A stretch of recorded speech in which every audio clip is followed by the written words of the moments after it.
सर्वभावी दिवासी थोडा नको द्या त्वहावतरील पार भवदुस्तर नदीचा बेस कमी करा. बहु आहे करुणावंत अनंत ही नामजा त्वहावतरील पार भवदुस्तर नदीचा. हरी तुका मने साक्षी आले तुका मने साक्षी आले तरी केले प्रगट त्वहावतरील पार भवदुस्तर नदीचा. विठ्ठला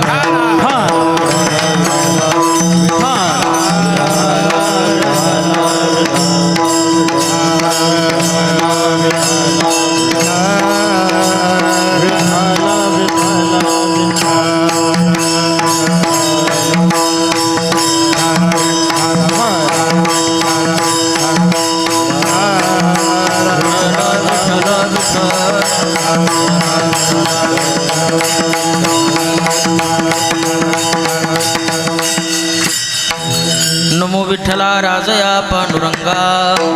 नमो रुक्मिणी माऊली ज्ञानगंगा. नमो पुंडलिका. नमो चंद्रभागा. नमस्कार माझा रुक्मिणी पांडुरंगा. बनवा करू प्रथम पांडुरंगा करू प्रथम पांडुरंगा दुसरे चरण संतांची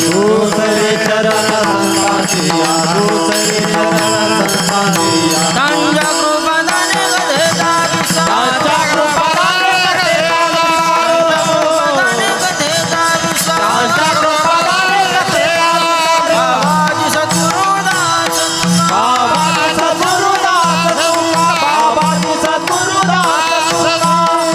पांडुरंगा गुरु प्रथम नमन दुसरे चरण संतांच्या त्यांच्या कृपादाने कथेचा विस्तारो बाबाजी सद्गुरुदास तुका सदा पंढरीनाथ पादाब्जभुंगम निवृत्तीश्वरानुग्रहात प्राप्त तत्वं महेंद्रायणी तीरभूमो वसंतं समाधिस्थमूर्तिं भजे ज्ञानदेवं. नमो ज्ञानेश्वरा. नमो ज्ञानेश्वरा. नमो ज्ञानेश्वरा.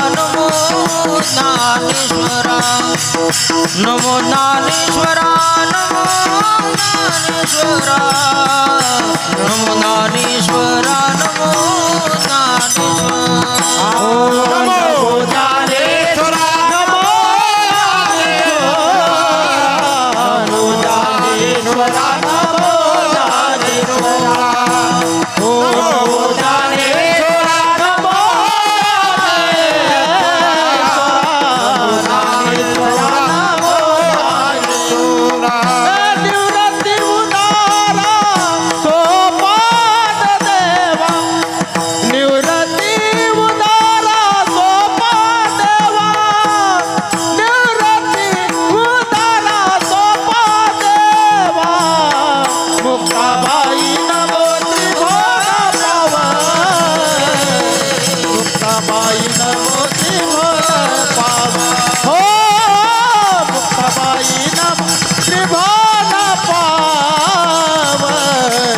मुक्ताबाई नमो त्रिभुवन पावन. निवृत्ती उदारा तो देवा. निवृत्ती उदारा देवा. निवृत्ती उदारा देवा. मुक्ताबाई नमो त्रिभुवन पावन. मुक्ताबाई नमो मुक्ताबाई नमो त्रिभुवन पावन.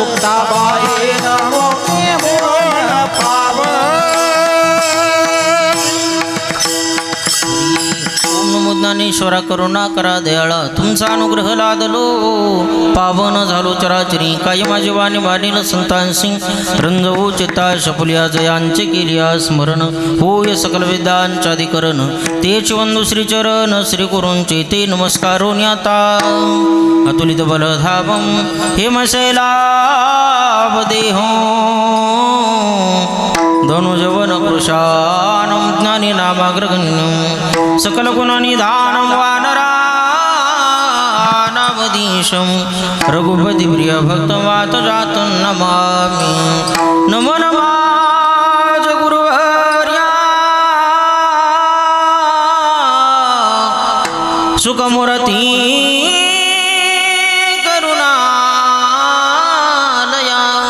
नमो संत श्रोत्यांच्या पाया वेद वेदा करुनिया योंद प्रविशमवाचमिमां प्रसुतां संजीवयत्यखिल शक्तिधर स्वधाम्नां अन्नो सहस्रचरणश्रवणत्वगादीन् प्राणान् नमो भगवती पुरुषाय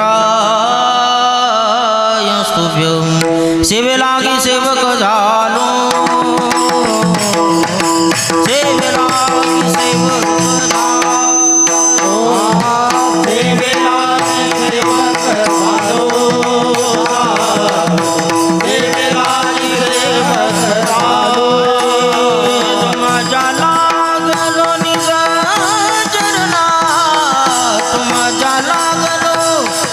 जरना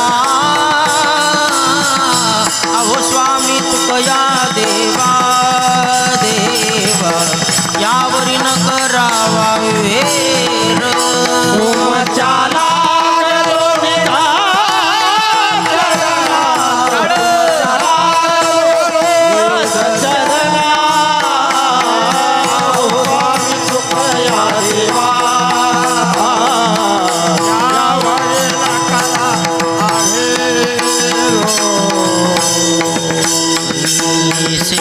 सेवक झालो तुमच्या लागलो निज चरण अहो स्वामी तुकया देवा यावरी न करावा वीर नमो सद्गुरु तुकया ज्ञानदीपा नमो सद्गुरु सच्चिदानंद रूपा नमो सद्गुरु भक्त कल्याण मूर्ती नमो सद्गुरु भास्करा पूर्ण कीर्ती मनवो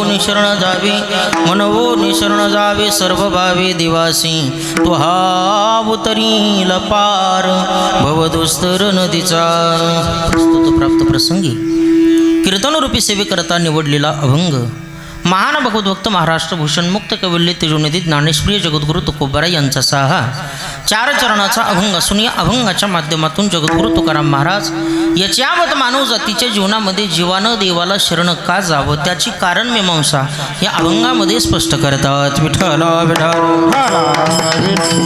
विठ्ठल विठ्ठल विठ्ठल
सेवेला आरंभ करण्यात तत्पूर्वी थोडासा परिहार देण्यागत्याचे तो म्हणजे असा, आपल्या मौजे श्री क्षेत्र चिंचोटी या ठिकाणी राजा हरिश्चंद्राच्या पवित्र प्रांगणामध्ये पवित्र सान्निध्यामध्ये आवाज असा भंग करायला लागला.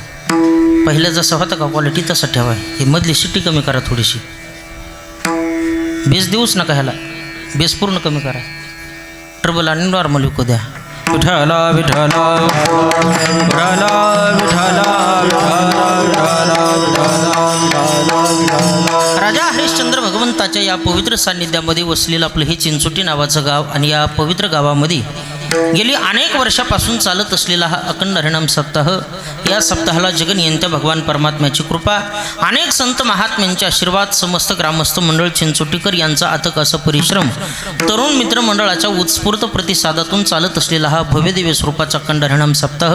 आणि या सप्ताहातील आजची ही 4थ्या दिवसाची कीर्तनाची सेवा माझ्या सद्भाग्यानं श्री हरिभक्तीपरायण परमस्नेही परमादरणीय महाराष्ट्रातील एक नामवंत मर्दंगाचार्य, आपल्याच गावचं भूषण भूमिपुत्र श्री हरिभक्तीपरायण आमचे सोनवणे महाराज यांच्या माध्यमातून ग्रामस्थ मंडळाच्या तरुण मित्र मंडळाच्या आग्रहास्तव आजची सेवा माझ्याकडे. विठाला विठाला विठाला विठाला विठाला विठाला. मी नेहमी सांगत असतो, मायबाप प्रवचन करायचं म्हटलं तर एकट्या माणसाला जमत असतं, परंतु कीर्तन जर करायचं म्हटलं तर नो ह्या ऐकल्याचा खेळ मनोनिमेळ जमविला, लावून मृदंग श्रुती टाळ घोष शिवो ब्रह्मरसावळीने. ब्रह्मरसाचं जर सेवन करायचं असेल मायबाप तर सर्वांची साथसंगत लागत असते. या नियमाला अनुसरून जसं व्यवहारामध्ये एखाद्या माता मौलीला सुंदर आणि रुचकर स्वयंपाक बनवायचा म्हणलं तर तिला 3 गोष्टीची नितांत गरज आहे. कशाची?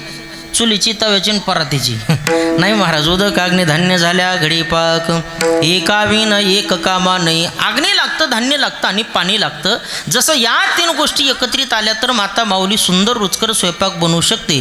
तद्वत्या न्यायाप्रमाणे प्रवचन करायचं म्हटलं तर एकट्या प्रवचन करायला जमतं, पण कीर्तनासाठी सुंदर पद्धतीचे गायक लागतात, सुंदर पद्धतीचे वादक लागतात, सुंदर पद्धतीचं साऊंड सिस्टम लागतं. त्याचं समीकरण असं आहे मायबाप, जे कीर्तनकाराच्या पोटात असतं ते गायक लोकांच्या ओटात असतं, आणि जे गायक लोकांच्या ओटात असतं ते मृदंगाचार्याच्या फक्त बोटात असतं. आणि ह्या तिन्हीला एकत्रित आणण्याचं सामर्थ्य सध्याच्या काळात फक्त नोटात असतं. विठाला विठाला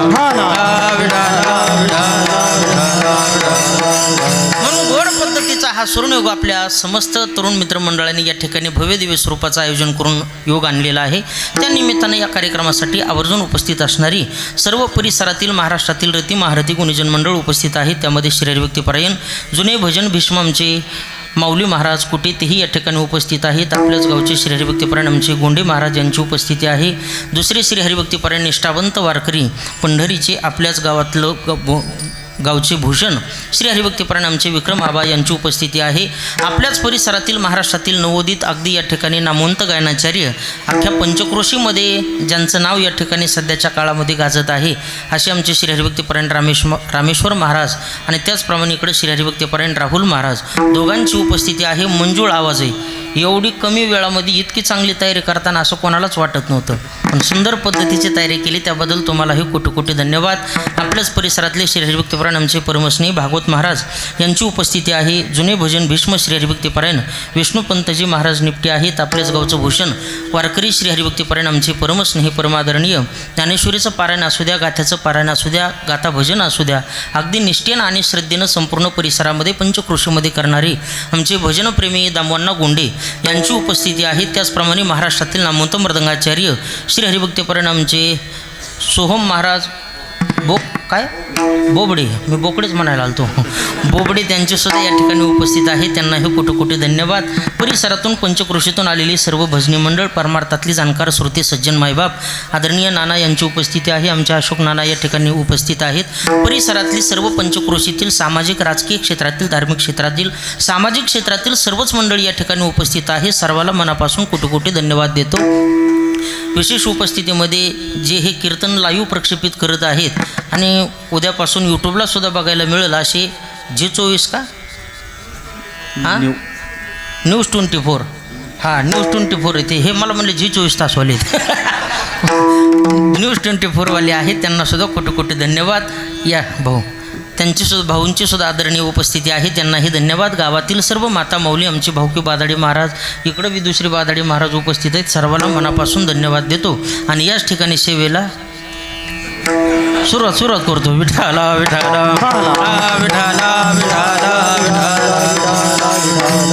ऐका माय बाप, सेवा करता निवड निवडलेला अभंग जगद्गुरू तुकोबरायांचा आहे आणि या अभंगाच्या माध्यमातून जगद्गुरू तुकाराम महाराज याच्यावत मानव जातीच्या जीवनामध्ये जीवानं देवाला शरण का जावं याची कारण मीमांसा स्पष्ट करतात. लक्षपूर्वक ऐका. मानवी जीवन प्राप्त एक राहिलंच बघा मोठाले डोळे करून बघायला तेव्हा देण्यात आलंय माझ्या. मी नेहमी सांगत असतो माणसाने माणसाची केलेली माती माणसाला तिसऱ्या दिवशी सावडायला येते, पण सिस्टमवाल्यानं कीर्तनकाराची केलेली माती कुणाला सावडायला येत नाही. म्हणून माती हो ना यासाठीच चांगली नाती जोपासणारे आमचे नारायणदादा उपस्थित आहेत. नाईक नवरी त्यांना सुद्धा कोटी कोटी धन्यवाद. भगवान तुमचं बोलू करू. विठाला विठाला.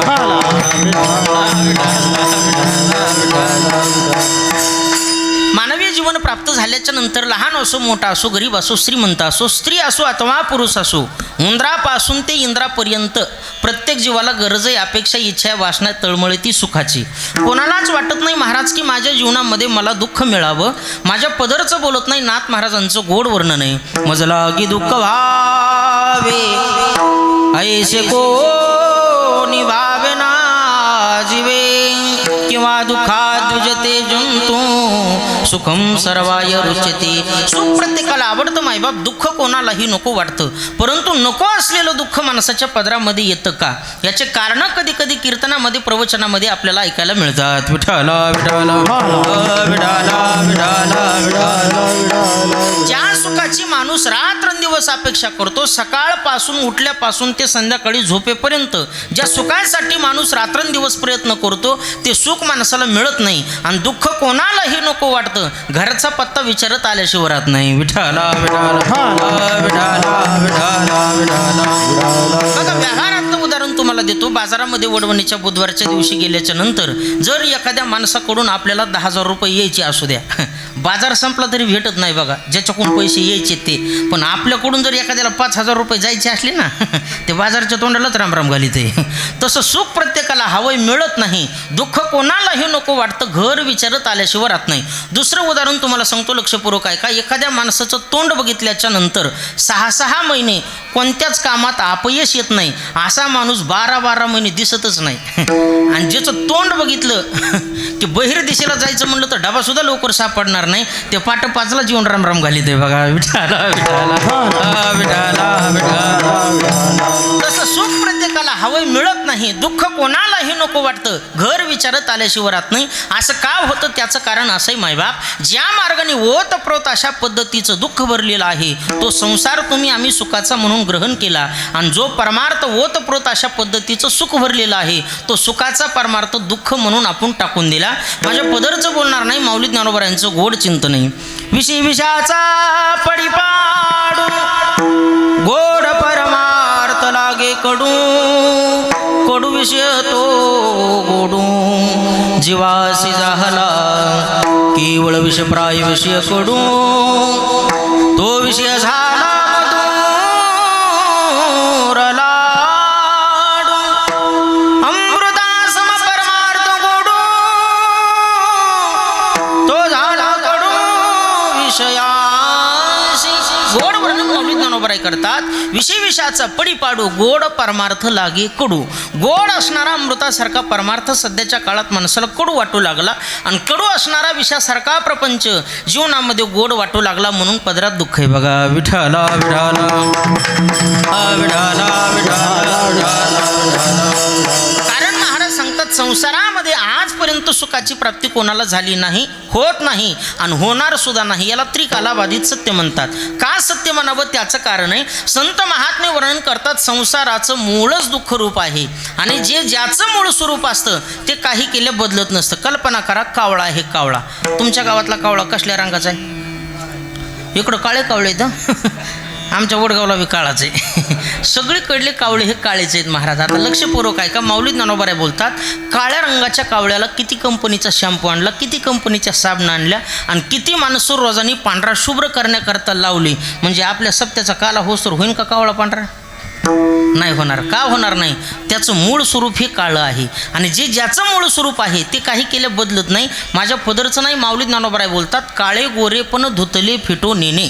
माऊली ज्ञानोबाराय बोलतात जसं कावळ्याचं काळं पण हे काही केलं फिटत नाही, तसं संसाराचं दुःखरूप पण हे काही केलं मिटत नाही. सुख आणि संसार एकत्रित नांदू शकत नाही महाराज. का नांदू शकत नाही याचं उत्तर एक साधक नामदेव महाराजांना विचारण्याकरता गेला. म्हणला महाराज सुख आणि संसार एकत्रित का बरं येत नाही? नामदेव महाराज त्याला गोड उत्तर देतात. नामदेव महाराज म्हणतात राजा ऐक, तुला वाटतं ना सुख आणि संसार एकत्रित यावं, याच्यासाठी अगोदर समाजातल्या काही गोष्टी एकत्रित आल्या पाहिजेत, तरच सुख आणि संसार एकत्रित नांदू शकतं. साधकाने प्रश्न केला कोणत्या कोणत्या गोष्टी आहेत? नामदेव महाराजांनी गोड अभंग लिहिला, लक्षपूर्वक ऐका. सुवर्णानी परिमळ हिराणी कोमळ योगी आणि निर्मळ हे दुर्लभ जी दातारा, हे दुर्लभ जी दातारा, हे दुर्लभ जी दातारा. सुंदराणी पतिव्रता सावधान होय श्रोता, पौराणिक ज्ञाता हे दुर्लभ जी दातारा. गोड वर्णन नामदेव महाराज करतात. सोनं आणि परिमळ, हिरा आणि कोमळ, योगी आणि निर्मळ, सुंदर आणि पतिव्रता, सावधान आणि श्रोता, अग्नी आणि शीतळ, व्याघ्र आणि कृपाळू. जसं या गोष्टी एकत्रित येऊ शकत नाहीत तसं सुख आणि संसार एकत्रित राहू शकत नाही. विठ्ठला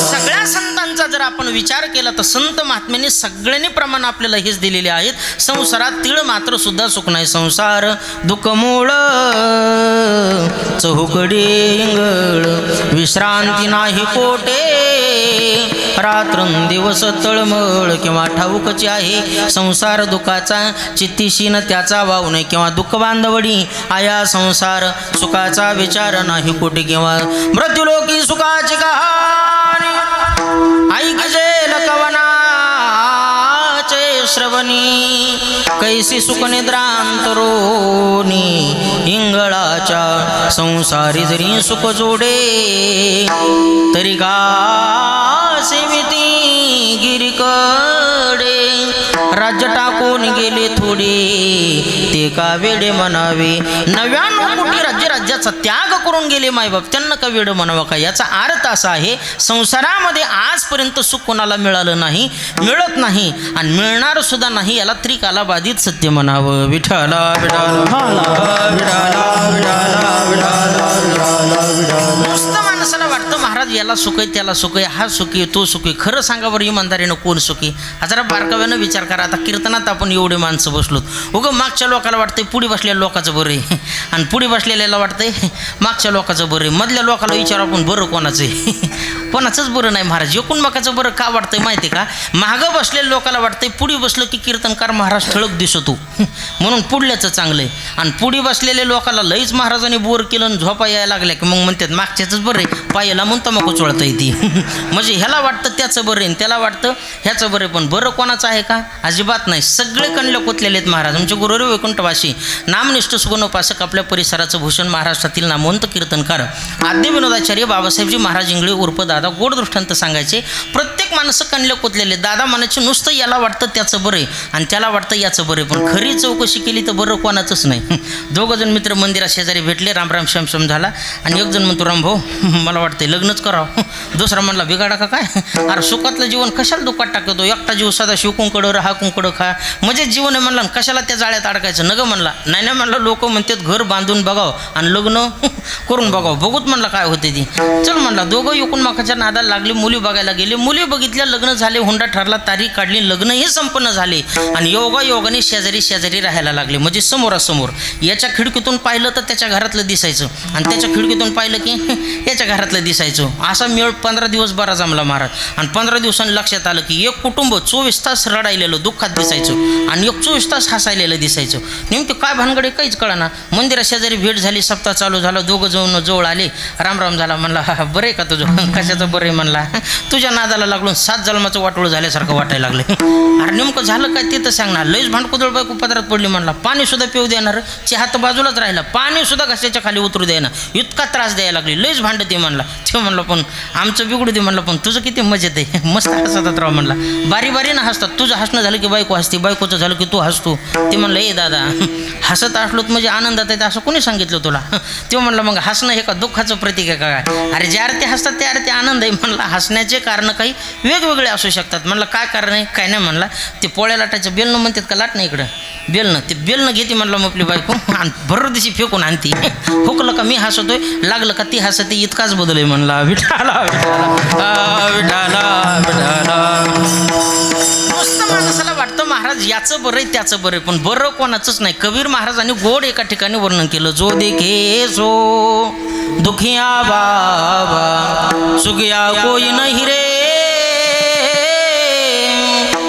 राजा दुखिया प्रजा दुखिया, तपसी को दुख दुना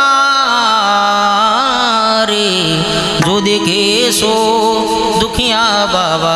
गोड वर्णन कबीर महाराज करतात. ज्याच्याकडे बघावं संसारामध्ये तो दुःखी. नुसतं माणसाला वाटतं याचं बरं आहे त्याचं बरं आहे त्याचं बरं आहे. बरं कोणाचं आहे खरं सांगा बरं मला, कोणाचंच बरं नाही. आता 50% कीर्तनात बसलेल्या लोकांना वाटतंय महाराज लोकांची मजा आहे. खातेत पितेत बेते, गुलाबजाम खातेत, बासुंदी खातेत, श्रीखंड खातेत, जिलेबी खातेत. काही लोकांना खाणं दिसतंय, काही लोकांना गाड्या दिसतात, काही लोकांना पाकिटं दिसायला लागलीत. कोणाचे इतके कोणाचे तितके, कोणाचे 50 कोणाचे लाख. बऱ्याच लोकांना महाराज लोकांचं जीवन बरं वाटायला लागलंय महाराज. पण खरं सांगू, नारदाच्या गादीवर उभा राहून सांगतो, महाराज लोकांनाच माहिती आहे महाराज प्रवास करत असताना कोणचा मनका कावडीला होतोय.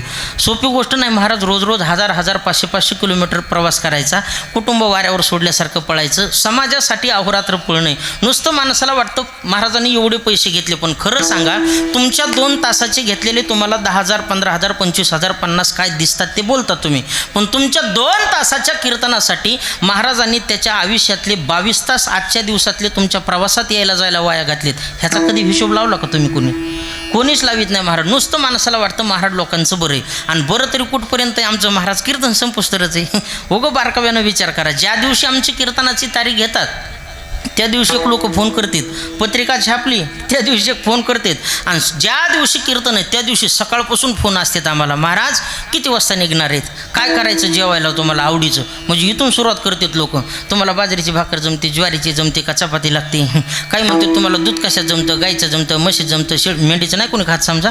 पण सगळं लोक चौकशी करतात आणि पंचपाक्वान्नाचं ताट महाराजासाठी आवडीनं तयार करून ठेवतात आणि आदरानं फोन करतात देव याल्यासारखा की महाराज कुठपर्यंत आलात. महाराजांनी म्हणावं आलो गावाच्या वेशीपर्यंत. 10-5 माणसं महाराजाच्या स्वागतासाठी तयार असतात. महाराजाची गाडी मंडपच्या जवळ आली की 10-5 माणसं गाडीच्या जवळ येतात. त्याच्यातले 2-4 माणसं गाडीचा दरवाजा उघडायला आणि 2-4 माणसं मध्ये बसलेला महाराज उपसून बाहेर काढायला. कसं तरी त्या महाराजाला बाहेर घेतात. महाराज गरम पाण्याचं बकेट असतो, कोरा करकरीत टावेल असतो, नवा साबण असतो, गरम पाणी केलेलं सुंदर पद्धतीनं पाद्यपूजा करतात, निरंजनाने ओवाळतात. अगदी हार अगरबत्त्या फुलं काय असल नसल त्यांचा साज शृंगार करतात आणि आग्रहपूर्वक लोक जीव घालतात. महाराज घ्या चतकोर घ्या चतकोर. आता माझ्यासारख्याला कसं आहे अशोक दादा, आग्रह सण होतो कधी होत नाही. का होत नाही त्याचं कारण आहे माझ्याकडे गाडीला कधी कधी ड्रायव्हर असतो कधी कधी नसतो. ड्रायव्हर जर असला तर मला मोकळ्या मनाने जेवता येतंय आणि ड्रायव्हर नसला तर थोडं हिशोबात खावं लागतंय. काय हिशोबात खावं लागतं त्याचं कारण आहे एखाद्या भक्ताच्या आग्रहास्तव एखादी अर्धी चतकोर पोटात गेली तर कीर्तन झाल्यावर गाडी चालविताना ही ढिरी थोडी पुढे येते आणि मग स्टिअरिंगला चिटकती. ड्रायव्हिंग प्रॉब्लेम होत असल्यामुळं थोडं टेन्शन वाढतं माझं. मग पण वाढणारा माणूस माझ्या पुढचा होता ना तो म्हणला महाराज एवढंच आहे का तुमचं टेन्शन. मी म्हणलं हो सोपं गणितही करावं म्हणला. मी म्हणलं काय करायचं सीट थोडंसं मागं घ्यायचं म्हणला. मी म्हणलं बेट्या पुन्हा पाय पुरत नाहीत. एक ताप आहे का मग विठाला विठाला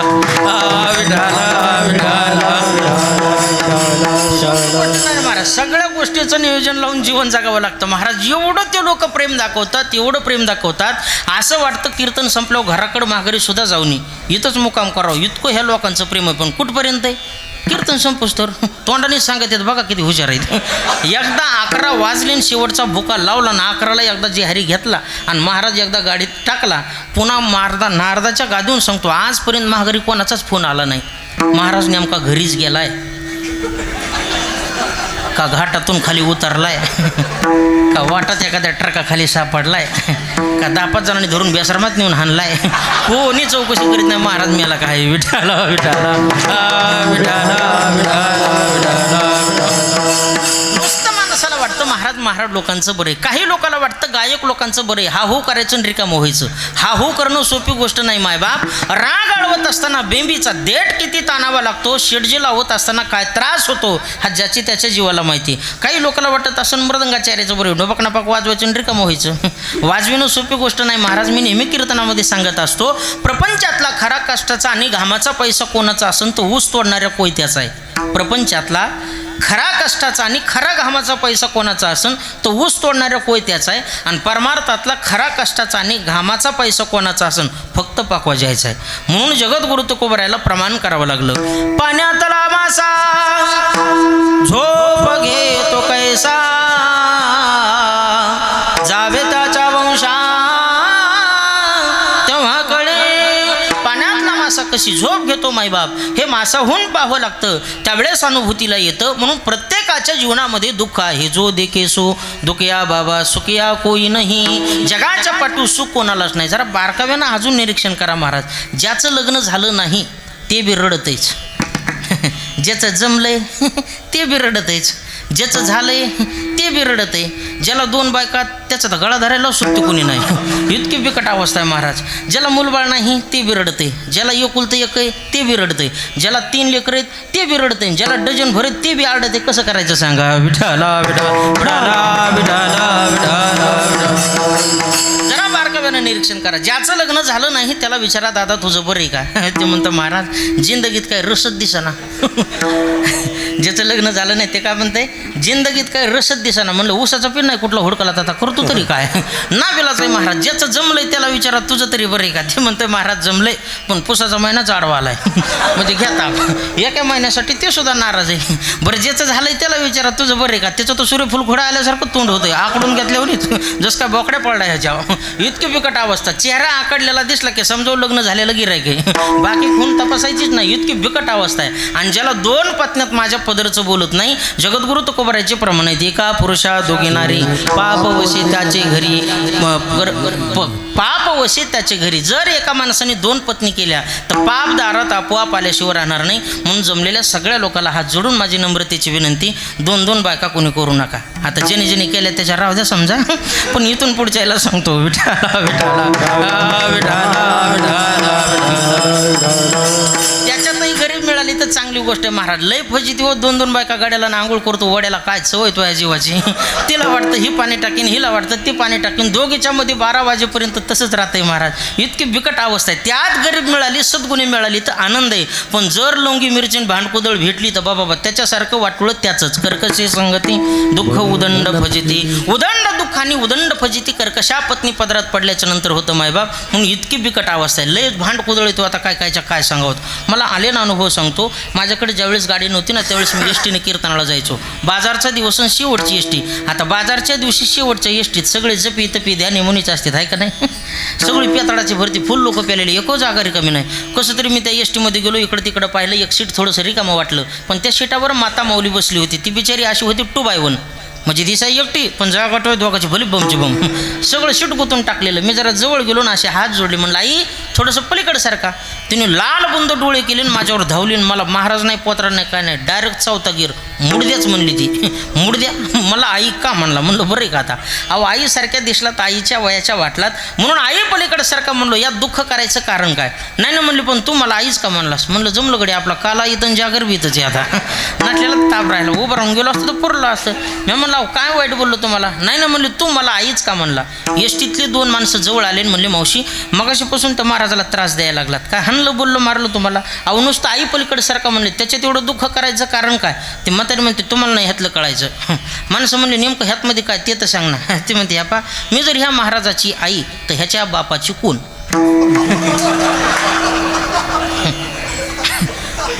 मी जर ह्या महाराजाची आई तर ह्याच्या बापाची कोण. 15 मिनिटात मीच इतका पंक्चर झालो ना मला वाटलं जर 15 मिनिटात ही मला इतकं बेजार करते त्या म्हाताऱ्याचा किती भोगा वाजिला असं. विठाला विठाला सांगायचं तात्पर्य मला एवढंच आहे, महाराज इतकं प्रपंचातलं दुःख आहे म्हणून महाराज म्हणतात जो देखे सो दुखी या बाबा. 2 पत्नी आहे तोही दुःखी, ज्याला मुलबाळ नाही त्याला विचारा दादा तुझं बरं आहे का. ते म्हणतं महाराज इंद्राला लाजूल एवढं ऐश्वर्य भगवंताने दिलं पण या प्रॉपर्टीला वारसदार कोणी दिला नाही. काय करायचं याचं. पुत्रहीन शैमे राज्यम सर्वम दुःखाय कल्पते. पुत्र नसल्याचं दुःख राजा दशरथासारख्यांना व्हावं. मी तर पामर माणूस आहे, मलाही दुःख आहे म्हणून मुलगा नाही तोही रडतोय. ज्याला 3 लेकरेत त्याला विचारा दादा तुझं बरं आहे का. ते म्हणतं महाराज 3 लेकरेत पण एक कामाचं नाही. मी म्हणलं कसं काय. म्हणलं बघा ना, एक खोकलत आहे, दुसरं ठसकत आहे आणि तिसरं झोपीतच दचकत आहे. कोणाच्या भरोशावर जागायचं. 3 लेकरेत ते सुद्धा नाराज आहे. बरं ज्याला 12 लेकरेत ते तरी सुखात असावं का नाही. एकदा रस्त्याच्या कडेनं मी चालू, एक म्हातारे बाबा हातानं स्वयंपाक करत असलेले दिसले. मी जरा जवळ गेलो आणि त्या बाबाला म्हणलं बाबा आज स्वयंपाकाची पाळी तुमच्यावर. म्हणलं महाराज आजच नाही, 12 महिने पाळी आपल्यावरच आहे म्हणला. मी म्हणलं कसं काय लग्न झालं नाही का. म्हणतो तर बायको की मला एक. म्हणलं मुलं बाळ 12 पोरं आहेत म्हणलं महाराज आपल्याला. केवढं लिहित म्हणलं लग्न झालेत 12 पोरं 12 सुना 12 दोन्ही 24 महिम म्हातारी 25 आणि पट्या 26. शाबासराव वाघ म्हणणार 25 माणसं घरात शिल्लक आहेत म्हणून सांगतो आणि हाताने स्वयंपाक करतो काय भानगडे. ते म्हणलं महाराज त्याचं कारण असं आहे आमची मंडळी थोरल्या मुलाच्या मंडळीच्या डिलिव्हरीला गेली म्हणला. मी म्हणलं मग 1 महिना भरतो तुम्हाला टेन्शन असेल. नाही ना म्हणला 12 महिने आपल्याला टेन्शन आहे. मी म्हणलं कसं काय. म्हणलं पहिली झाली की दुसरीचा नंबर लागतो, दुसरी झाली की तिसरी, 4थी 5वी 6वी 7वी 8वी 9वी 10वी म्हातारीची मॅट्रिक निघती म्हणला. पुन्हा 11वी पुन्हा 12वी. मी म्हणलं 12वी झाल्यावर म्हातारी तुमच्याकडे येत असेल. नाही ना म्हणला पुन्हा पहिलीचं चालू होते म्हणजे म्हातारी तिकडंच आणि हे इकडं. विठाला विठाला विठाला विठाला विठाला सांगायचं म्हणलं मला एवढंच आहे. महाराज एवढं प्रकांड दुःख या संसारा सागरामध्ये आहे म्हणून ओतप्रोत अशा पद्धतीचं दुःख या संसारामध्ये आहे. आजपर्यंत या संसारातून सुखाची प्राप्ती कोणाला झाली नाही, होत नाही आणि होणार सुद्धा नाही. म्हणून या संसारातून जर माणसाला सुख पाहिजे असेल तर जगाच्या पाठीवर उपाय एकच आहे, तो म्हणजे असा आबोला तो एक देव करून घ्यावा. बोला तो एक देव करून घ्यावा. ते नवीन जीवा सुख नोहे. ते नवीन जीवा सुख नोहे. आपुला तो एक देव करून घ्यावा. आपुला तो एक देव करून घ्यावा. तेने विन जीवा सुख नोहे. सुख नो तेने विन जीवा सुख नोहे.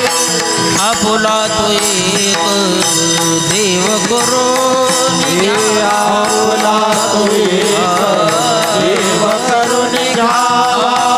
आपुला तो एक देव करून घ्यावा. आपुला तो एक देव करून घ्यावा.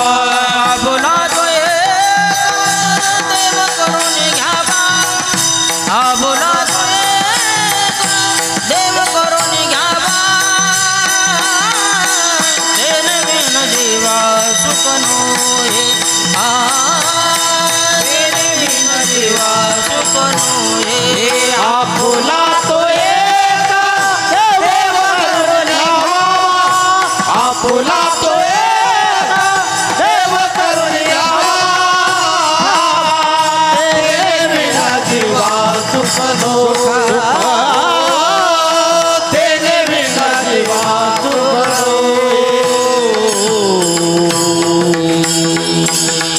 आपुला तो एक देव करून घ्यावा. तेने विनजीवा सुख नोहे. हे महाराज म्हणतात जर जगाच्या पाठीवर सुख पाहिजे असेल तर देव आपलासा केला पाहिजे. साधकांनी प्रतिप्रश्न तुकोबांना केला. महाराज ठीक आहे म्हणला आम्ही तुम्हाला विचारतो सुखप्राप्तीचा उपाय आणि तुम्ही आम्हाला सांगता देव प्राप्ती करून घ्या. का बरं देवाचं आणि सुखाचं काय समीकरण आहे. महाराजांनी त्याला गोड उत्तर दिलं. ऐक दादा म्हणले जसं व्यवहारामध्ये एखाद्या गोर गरीब माणसाच्या मुलीचं लग्न जमलं आणि त्याला 10-5 लाखाची गरज आहे, कोणाकडे जाऊ त्याने भिकाऱ्याकडं नाही महाराज. ज्याला 10-5 लाख रुपये पाहिजे आहेत त्यांनी गावातल्या श्रीमंत सावकाराकडे जावं.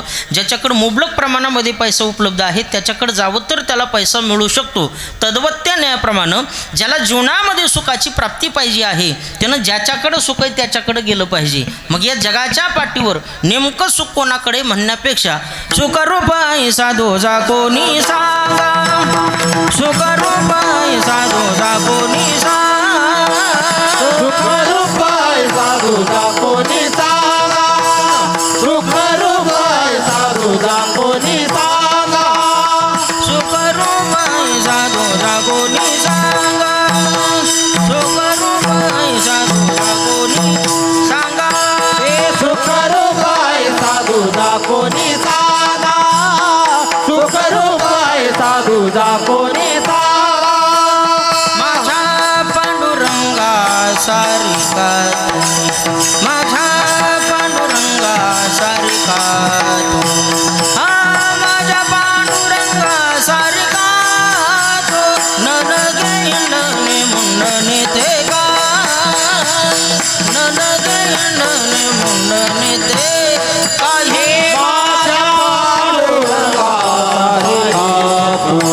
माझ्या पांडुरंगा सारिका हो माझ्या पांडुरंगा सारिका नलगे दंडने मुंडने ते काय नलगे दंडने मुंडने ते